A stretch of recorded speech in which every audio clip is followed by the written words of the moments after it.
Welcome to another video from Dr. Lock. Today we're looking at this 3062, which is a storeroom set, and basically when you put the key in, you turn it, the key retracts the bolt. But the problem with this one is, for some reason, the pins and things are either worn out or something's gone amiss inside the cylinder. I'm having troubles getting the key out, so let's see what's happening. Now that's somebody else's restricted there, and it looks like LGA LG6. So yeah, do not copy. That's the key right there. I wonder if I can show you the profile. Can you make that profile out? And I'll show you once I get it out of the knob set as well.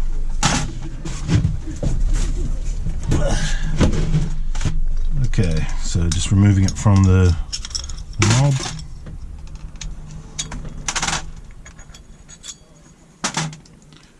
Okay, and that's the profile there. So that's so worn out that can't really make out much about it. So let's pull it apart and see what's going on.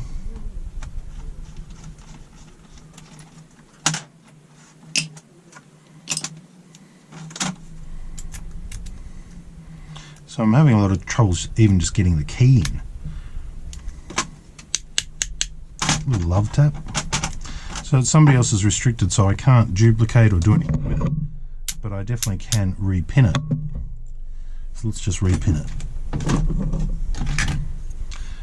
And I can see already that something's coming out of the back here. Some sort of material or something. Okay, so let's have a look at those pins. I don't know if you can see that, but they're almost one cut below the whole way along. When I lift the key up and down, they move, but it's definitely not rectifying the problem. If you can see that. That's how low they are.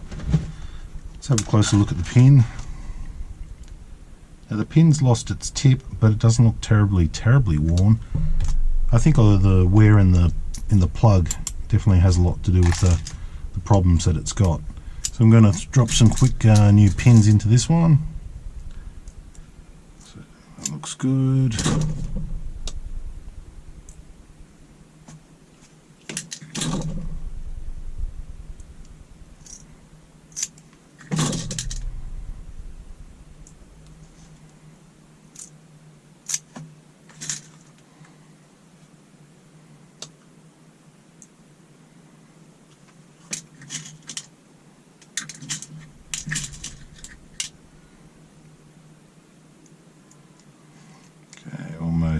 Almost there.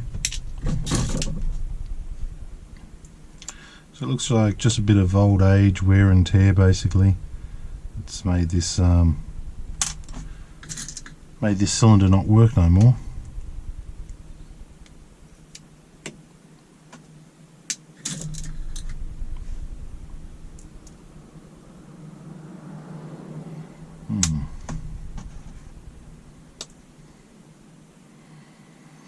So because there's so much wear in the plug, when I key it up, they're almost a little bit like, I don't get away with oversized pins, so I've got to use the exact pin, and even the right pins, they've got so much movement in them that it's not going to be a good smooth cylinder anymore. So I'm going to have to see what I can do to make it smooth again.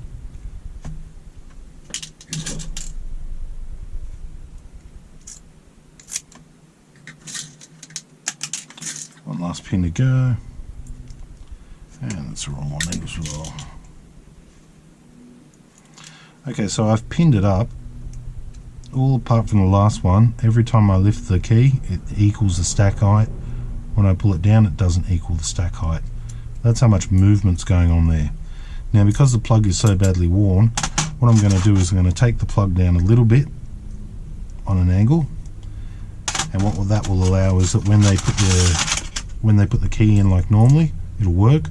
When they lift up, it'll still work. So to do that, I'm going to use my little cradle here. I'm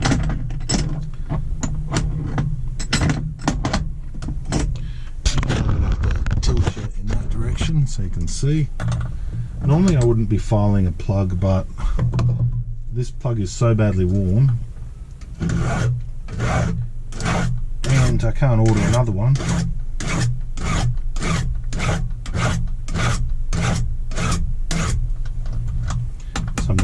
plug. I'm also going to give it a knurl with a big drill bit. This will allow it to have a little bit more clearance if the pins are a little bit low, which they can be at the moment because the plug has so much movement. So this will allow it to work even if the pins are low. I'm just going to clean that up like so. That's what we're looking at the moment. Now what you're thinking, what a butcher. But this has to work no matter what, and there's so much movement in there that now I see when the pins move up and down, it's still actually going to work quite nicely. So it's almost like going to feel like a new lock again. When the customers use it, it's going to turn nice and easily. It's not going to get caught. I put a little bit of graphite between the pins there because that will just allow it to be nice and smooth. And before I pop it back together, I'm just going to do a quick little inspection and I'll check those top pins. Okay, so the first three are loaded and good. Back one's loaded, good, and yep. Okay, so they're all there, they're not squashed. They all have springs, they all have drivers, and they're all moving freely. So I'm happy with them. Let's pop this back in and see how it looks now. Okay, key goes in, yes. Key comes out, key goes in, key comes out, and it turns effortlessly. Like there is no effort to turn that at all. It doesn't catch, doesn't do anything. Thought my little spring was in there, but it wasn't. Now the little spring's in there, and that one's on.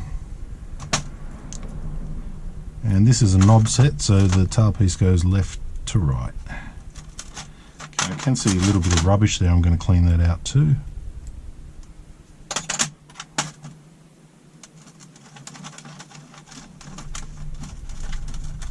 So tight, twist it into position, turn it back one little fraction, lock it in, test it with the key, twist. Okay, so it's not tight enough, too much end play there. Okay, so tighten it up and then back it off one. Keys in, keys out, keys in, keys out. And it absolutely turns beautifully, like nice and sweet, nice and easy to turn. So now the only thing left for me to do is to take this, put it back on the door with the security sleeve, and that is job done. Although that cylinder is badly worn out, it would have been harder to track down another cylinder, and my van is just not big enough to carry one of every restricted key cylinder, you know, on every job.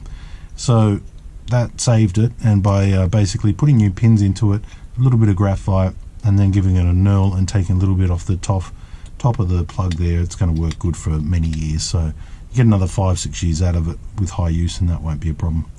Okay, that's fixing a restricted key cylinder. Thanks for watching.